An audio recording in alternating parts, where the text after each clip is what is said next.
Hello and welcome to Serie A Matchday 32, and this is very exciting, Inter Milan and Napoli, all three fighting for the Scudetto, and we have Napoli-Roma, so let's talk with Daniele Fisichella, and don't forget, of course, to press the like and subscribe. Let's go on now with the show.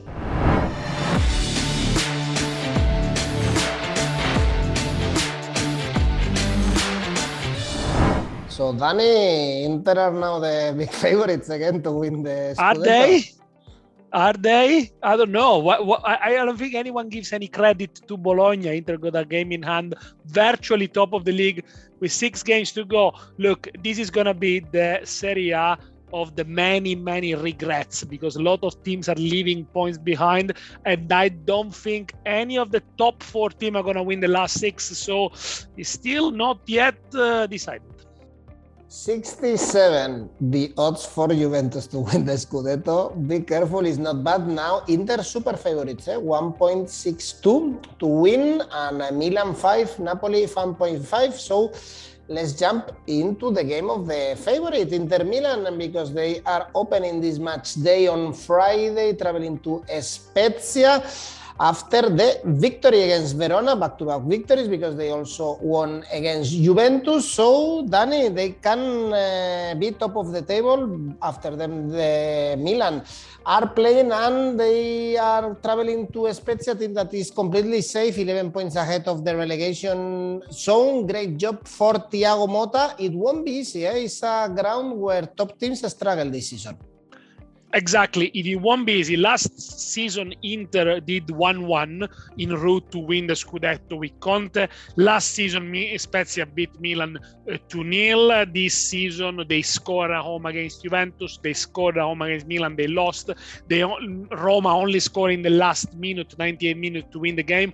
It's not going to be easy for a Spezia side that earn a good deserved point at Empoli. And they got 33 points in the table, the same points as last year, with a team that many thought it was going to be weaker, and probably this weaker also because they lack a little bit of experience. A very young team, but very good job from Thiago Motta, often playing with 2 up front, also away from home. And at home, Spezia, 15 games played, 17 goals conceded. These are not bad numbers at all.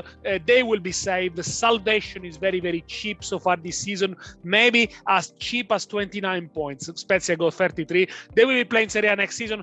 And now they welcome Inter in a game that obviously they can play quite relaxed, whereas Inter, of course, have got all the pressures of the world on their shoulders, because yet they need to overcome Milan. They got the game in hand against Bologna, so of course it's not settled for them. But the first half against Verona last week was promising, good signs. We saw glimpses of Inter that did so well in November and December. Barella seemed to be rejuvenated. Perisic provided 2 assists.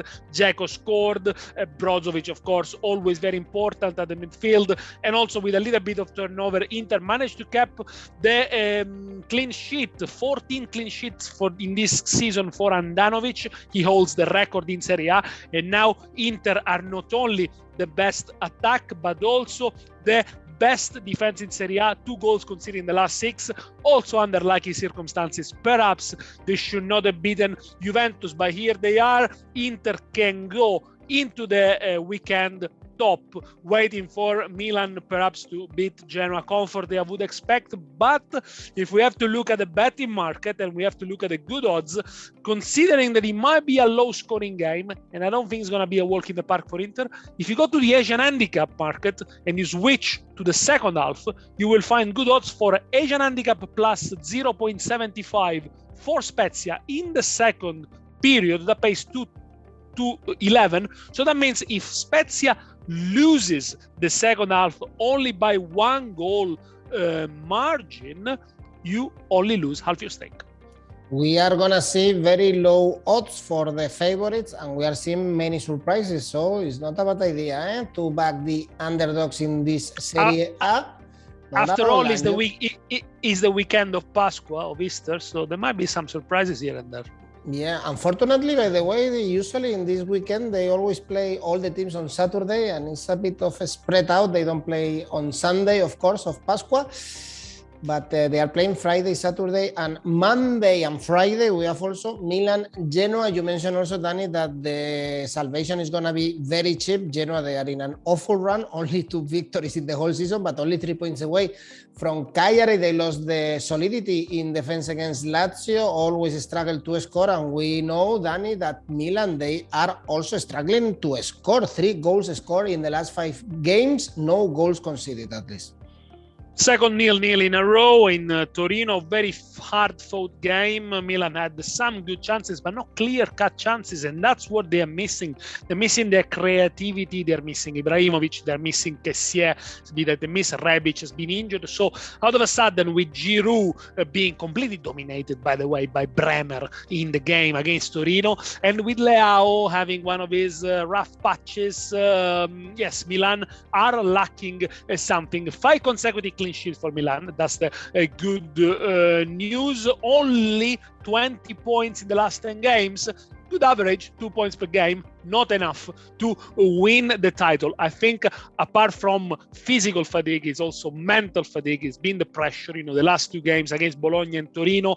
Milan always played after Inter and Napoli played. Maybe that affected them a little bit, but I think it's more of a mental thing. I think as soon as Milan will start the first goal in this game, more goals will come, because I think the quality they've shown and the team experience and the resilience they've shown in the last 2.5 years with Pioli, they cannot have gone missing. For Genoa, good numbers, because in the new year, in 2022, they will be saved, thanks obviously to the new manager Alexander Blessing, but defeat at home against Lazio, who managed to cut them open a few times with some through balls from Luis Alberto. Second worst attack, Genoa. The problem is they don't score. The only goal they scored against Lazio was an own goal from Patrick. They didn't have massive chances there. As I said, I think for Milan the problem is also psychological. If they score the first goal, they could score a couple. In the Coppa Italia, finished 3-1 for Milan. They also were clear winners in the reverse fixture at Marassi. For this reason, I'm going to go for an Asian handicap here. And I'm going to handicap that pays quite a lot. It's the minus 1.5 for Milan. So basically, Milan needs to win with 2 goals margin. That pays 2.11. You trust Milan. Let's see. Then Cagliari, Sassuolo, difficult also to trust Cagliari. Odds are around 2.9 for them to win. 5 consecutive defeats, still in problems. But the thing is that since the bottom 3 are not winning, they are still out of the relegation zone and trouble, because Sassuolo, they are in good run. Danny, the problem the whole season is that when they are facing teams in the bottom half of the table, Sassuolo don't win. Yeah, that's the problem. They always seem to do the best against the top teams, and they did again against Atalanta the weekend. A very tired Atalanta against the Europa League. Sassuolo took advantage and won the 3rd game in a row for the first time under Udinese. They're going to probably finish 9th in the table, so they got nothing to play for.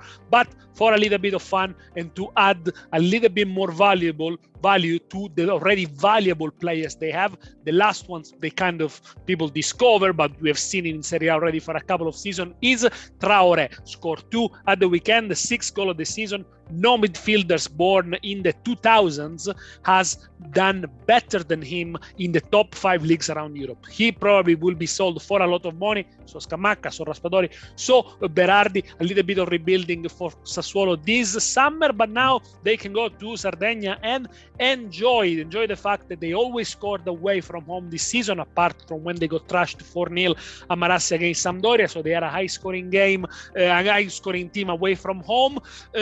Cagliari, 0 clean sheets at home so far this season. Sassuolo, only 1 clean sheets away. Cagliari, very disappointing against Juventus. They took the lead early, but only 2 shots on target. Actually, 1 shot and 1 shot off target in the entire game. No chances they could have got a point against Juventus in the end. Were deserved winner. They lost 3 in a row for the first time, Cagliari, since January 2021. But with 25 points, there might be enough. 5 or 6 points more, it might be enough. As I said, the salvation could be quite cheap. Next week, though, it's the crunching game. Genoa, Cagliari. So who wins that probably is saved. the last game of the season, also very important for Cagliari, Venezia-Cagliari, I imagine. Venezia is already relegated back then. I cannot trust Cagliari, especially if they are so passive as they've been recent weeks, so I'm going to go for a cautious one. Sassuolo, Asian handicap 0 in the first half, 184. So basically, if Sassuolo wins the first half, you win 184. If they draw, you get your money back. If it's a Cagliari win in the first half, you lose your stake. And another important game for the relegation, Sampdoria, Salernitana. Salernitana, of course, in Serie B, although they put a fight against Roma. Actually, lately, they are competing. The issue is with Sampdoria, Dani. In other years, I would say, seasons, they would be in trouble, but since the points are very low to stay in the Serie A, they might stay. They lost 5 out of the last 6 games. They had to improve with Gianpaolo, but we haven't seen that recently. Only victory was against Venezia. 3 wins for Gianpaolo in the last 12 games, and the rest were defeats. They don't even draw games anymore. And against Bologna, they did deserve to lose. Again, away from home, very passive, playing too defensively, only with Caputo up front. And then Candreva is playing out of position. When they were playing the 4-4-2, he was one of the best wide men in Serie A, providing assists and scoring goals. Now he plays behind the 2 strikers. He's out of position. Sensi is not contributing much. Quagliarella is often using on the bench, so yes, only with Caputo up front they do struggle. Bologna could have scored 3 or 4 in that game. Sampdoria, a team that has taken many step backs compared to last season, much less solid defensively, minus 13 points for Sampdoria compared to last season, where under Ranieri. Now they face Salernitana, who are much better, of course, in 2022. The new signings have delivered. I never felt they were going to get anything out of the game against Roma, but they gave them a good scare with a very unusual goal from Radovanovic, who haven't scored since 4 years. They still are the poorest team in Serie A in terms of goals scored, in terms of goals conceded. So I'm expecting in the next couple of weeks they will be mathematically relegated. Look, this is such a big chance for Sampdoria just to put the season to bed and forget about it, get a win and get saved. That I need to back them. I think the game is so important for them, and to find some values, you could go for the full-time market. You know, it doesn't pay too bad, almost 1.90 for Sampdoria to win, but a little bit better, maybe half-time, full-time, Sampdoria to win. Remember, they're playing the bottom of the table, and that pays 306, very high odd. If you feel a little bit cautious, just bet half a unit on that. You still get a good return for a half-time, full-time Sampdoria win. Sampdoria will be relegated. Salernitana will be relegated. At least another team of the south of Italy. Lecce, they are top in the Serie B, so perhaps they swap places. Dani, from Genoa to Udinese, Empoli, another team in trouble. Empoli in trouble because they are not winning. Of course, their last victory was the 12th of December against Napoli. So absolutely winless. Luckily for them, they collected a lot of points. That's why I kind of like the odds of backing Udinese, because they are playing quite good lately. Yeah, they are. And, you know, in the last 10 games, Udinese have got the same point as Inter. So that tells you that they're doing pretty well. Back-to-back wins, thanks to the last-minute goal from Becao in Venezia. Back-to-back wins for the second time this season. So they're not being the most continuous team, but I think now they're playing with more freedom. They're not scared of going down. Deulofeu is having a very good season, already 10 goals this season. He never scores so much in all his different teams that he played in the back in the 5 major leagues. Beto again is hitting double figures, and they got Pereira back this weekend from suspension, a very interesting player as well. The backbone of the midfield, and then obviously Molina, one of the wing backs, plays for Argentina as well. People say they're gonna move to Juventus next season, but he's playing much more advanced on the pitch. So yes, Udinese is a team in confidence, and they play Empoli, winless in 15 games. It never happened in Serie A since 1999. They haven't scored in 6 of the last 9 games. What happened?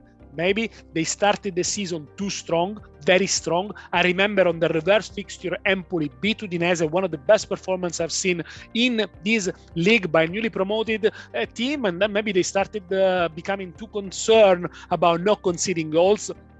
Empoli defense is quite leaky, and they stopped scoring. Only 5 points in the last 10, but I still believe, because they got plus 11 on the Genoa and Venezia, they will be saved, and they could become the first team in the history of Serie A to be saved without winning a single game in Girone di Ritorno. That could be amazing, but obviously something to work for next season. I don't know. Anything could happen in this game. Let's go for goals. I like the feel of this new Udinese, rejuvenated, a bit more freedom. And then Empoli, sooner or later, they must score. So over 1.5 goals in the second half. So in the second period, so 2 goals or more for you to win, 198.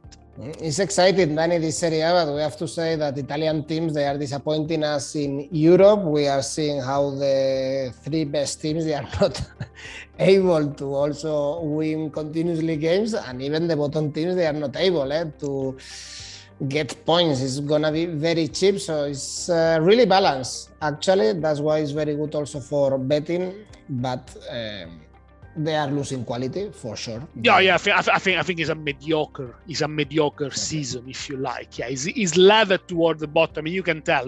Bottom teams cannot win. Top teams cannot win. So, Exactly. Good season though for Fiorentina. Amazing. Fiorentina Venezia is our next game. Still in time to be in European spots. They beat Napoli again. Second victory in the Maradona this season. They are going to play a massive game in Torino the following week in the semifinals of Coppa Italia. But before, Dani, they have to win against Venezia like every single team in the Serie A they are doing right now. So I guess we can trust the Viola, no?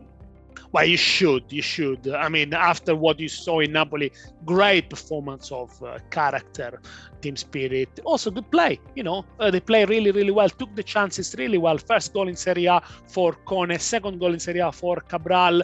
Fiorentina have lost the top scorer Serie A, but they replaced him with players that fit Vincenzo Italiano style. Couple of stats to give you to understand how good is Fiorentina. They won twice in Napoli, as you mentioned, but they scored 8 goals in 2 games with 8 different players. So the style of play is more important than the names, perhaps. 17 points in the last 8 games for Fiorentina, only 1 defeat. They will be top of the table in the last 8 games alongside Juventus and Sassuolo. Compared to last season, they got 20 more points. They are the most improved team in Serie A, and this is thanks to style of play, 4-3-3, possession-based, quick transition, lot of energy, instilled by Italiano. At home, they are reliable. They haven't been scoring much recently, but they are the 4th best home team in Serie A, and they play a Venezia team that is desperate. 6 consecutive defeats. They fought a headed draw against Udinese, then a sloppy mistake at the back, and again they lost. Only 4 points for Venezia in the last 10 games. After Fiorentina, they have a tremendous difficult round of fixtures. They also will play Atalanta, Juventus and Roma before the end of the season. See you next year in Serie B. Fiorentina, half-time, full-time, 2-10. And the next game is Juventus-Bologna. Juventus, after the defeat in the derby, we all thought that they were out of the Scudetto fight, but perhaps if they win every single game, there is still a chance. After that victory, suffering, still not playing great. In Cagliari, 1-2, this Bologna, they've made everything already this season. They are in the middle of the table. They are not playing great. They are very defensive, but at least, Danny, they got the victory on Monday against Sampdoria. I guess we shouldn't expect a really flashy, entertaining game in Torino. Juventus are playing better than in recent times. Again, against Inter, they didn't deserve to lose. Against Cagliari, they had all the ball, the possession. They could have scored more. Curiously, though, when they were 1-1, Allegri was about to change Dybala for Moise Kean. Then the Argentinian gave him a couple of key passes that didn't end up in a goal, and Allegri decided to wait. And of course, Dybala gave the assist to Vlahovic. That's to show you that sometimes, you need to trust the talented players and not Dybala is going to leave at the end of the season. He had another difficult year, but he's the guy that can really turn the light on for Juventus. Morata, by the way, is going to be back for this one. So again, more support up front for Juve. They won 3 consecutive away games now for the first time since May 2021. Things have improved massively. Of the top teams in the last 9 games, they are the ones, of course, who made most points. -6 from Milan. Nothing. I mean, Allegri will never admit that, but they are still in the title race. Only 1 defeat in 17 for Juventus. 8 clean sheets kept at home alongside Milan. Only 1 behind Roma. So often they don't concede. Bologna finally a win after 5 games without wins. Thanks, of course, to the 2 goals of the man they brought in this summer to improve them. Arnautovic, 11 goals so far.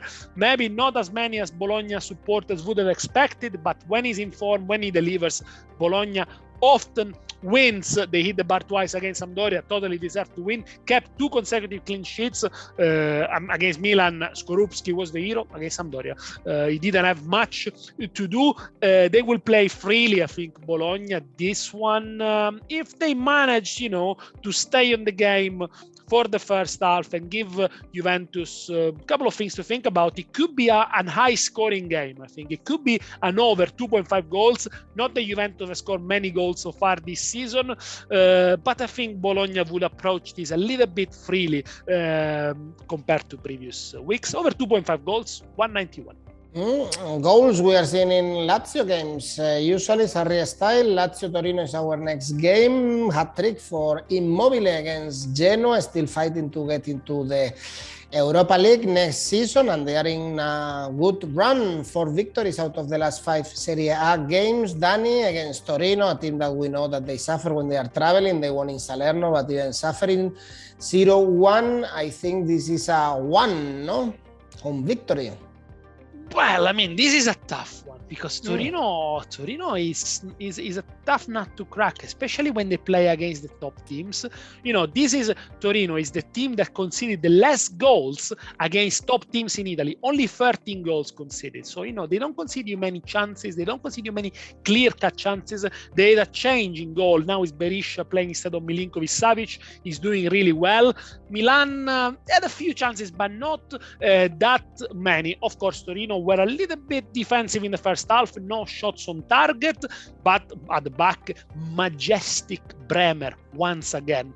This is going to be the name that many European teams are going to have in the notebook. They want to sign Bremer, the defender, obviously perfect on a 3 at the back. Antonio Conte will love him. And now Lazio, second best attack at home, 35 goals scored, another hat-trick for Immobile, 24 goals for him in Serie A. When they manage to play Pedro, Immobile, Zaccagni, Luis Alberto and Milinkovic-Savic all together, and they're all tuned in and all in form, this Lazio team can be very, very dangerous on the counter as well. They did a good win at Genoa, but maybe for Sarri, Lazio was a question of time, and they perhaps benefited from not being in Europe anymore. I had a look at the average points each of the teams that played in Europe got in the first part of the season when they were the group stages, and in the second part of the season when the knockout stages. Well, which teams have improved the most in terms of point per game? Lazio and Roma, who were awful in the first part of the season and much better in the second part of the season. So that goes to show the Lazio needed time to bed into Sarri tactics and also not playing in Europe. In this case, it is an advantage, as many times Sarri has said, but this is going to be tough for Lazio because Torino had a very well-drilled defense. Very difficult to bet on this one. So I would go for a double chance, X2, so for the underdog Torino, but in the second half, 185. So it doesn't mean Torino is going to win the game necessarily, but an X2 in the second half, he pays 185. And we have 2 more games on Monday. Pasquetta, Dani, for the Italians. You go out to have a barbecue with the friends, with some beers, and you can enjoy 2 football games because Napoli and Atalanta, they are playing in the Europa League, so they can't play before. Napoli-Roma, Derby del Sole, as it is called, perhaps Mourinho and Napoli's hopes of the Scudetto, and the problems for Napoli are coming at home. Surprisingly, 5 defeats already this season, and they are facing the best Roma of the season, 11 undefeated games in Serie A. Luckily for Napoli, Roma, they will play a very important game for them on Thursday against Bodo Glimt. The Maradona factor for Napoli is what is holding them. 5 defeats in the league, as you mentioned, make it 8, considering the defeat in the Coppa Italia to Fiorentina and 2 defeats in the Europa League, 1 to Barcelona. It's probably when the pressure is a lot, when the game is charged of values, extra pressure, this Napoli at home seem to crumble. Against Fiorentina, after they equalized with Mertens, I thought they were going to win the game, but defensive mistake, individual mistakes, and got punished. Osimhen scored. Maybe they deserved a draw, but yeah, obviously a missed chance on the day that then Milan drew at Torino. What has Napoli lost recently? The defensive solidity. They used to be a very strong defense in the first half of the season, and now they have conceded 10 goals in the last 8 games. They are conceding in each one of those 8 games. Before, they were keeping many more clean sheets. Is Spalletti going to change something? He's going to give more space to Lozano, Mertens, maybe Elmas, switch to a back 3. We'll see, because probably, it's not quite working at the moment. And now Roma, the only side unbeaten, as you said, in 11 games, and 25 points in the last 11 games. So they will be top of the league in the last 25 points. Also, they have improved a lot from the first to the second half of the season. Even if they're still in the Conference League, even if they're still in Europe, Mourinho seems to have found the right balance. They won against Salernitana despite the early scare. 22 goals from set pieces. This is quite a record for the 5 major leagues. So again, well-coached, well-trained team. Sometimes you need set pieces to win games. Will they be tired after playing Bodo Glimt at home? We will see, because it's going to be, against the Norwegian. Roma has got a bit of an history. It finished 0-0 at the Olimpico in the reverse fixtures, but there were plenty of chances. Roma then goes to Milan, so they're going to be Inter Roma, the return of Mourinho. Abraham, Oliveira, and Zaniolo, if they pick up a yellow card, they will miss the game against Inter, but I think Mourinho is still going to count on them for the trip to Napoli. Over 2.5 goals, 190. They can be the judge of this Serie A, but Roma never deliver against big teams. Their last defeat actually was against Juve, when they had the game completely won, and at the end Juve came back. They've only beaten Atalanta, Dani, but Atalanta is no longer it's not a top team. No longer.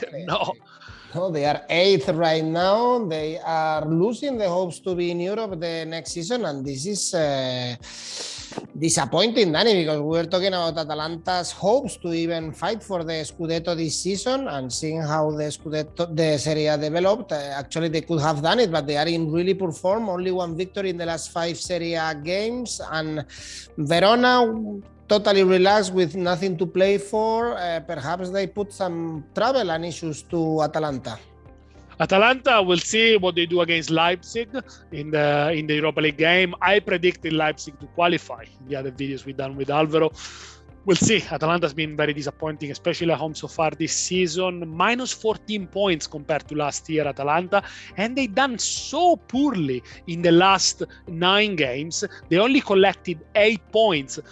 Almost like they were doing much better during the group stages of the Champions League. They were the second best team, in those 15 games played across the winter. Almost like they put all their eggs in one basket, hoping to qualify from the Champions League group, and then some injuries, a bit of lack of form. They missed Zapata for a long time. Yes, and the goals have dried up. Only 9.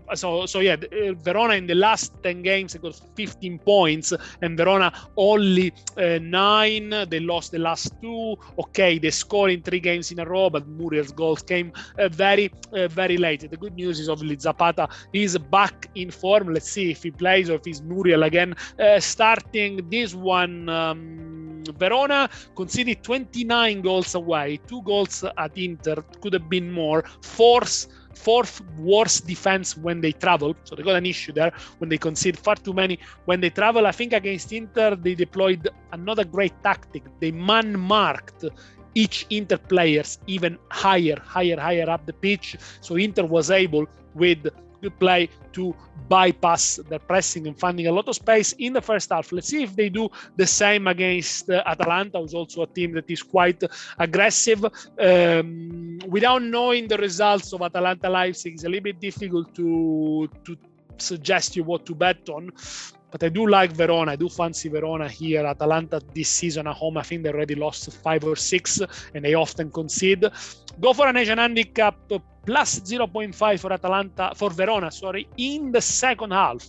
So Verona to either draw or win the second half is basically a double chance. X2 in the second half, the pace 187. Okay, Danny, this special weekend is analyzed with no football on Sunday. Remember that Italy is a Catholic country and we have Easter. Danny, let's finish with your ACCA. Okay, an Easter special. So it's going to be a both to score special this ACCA.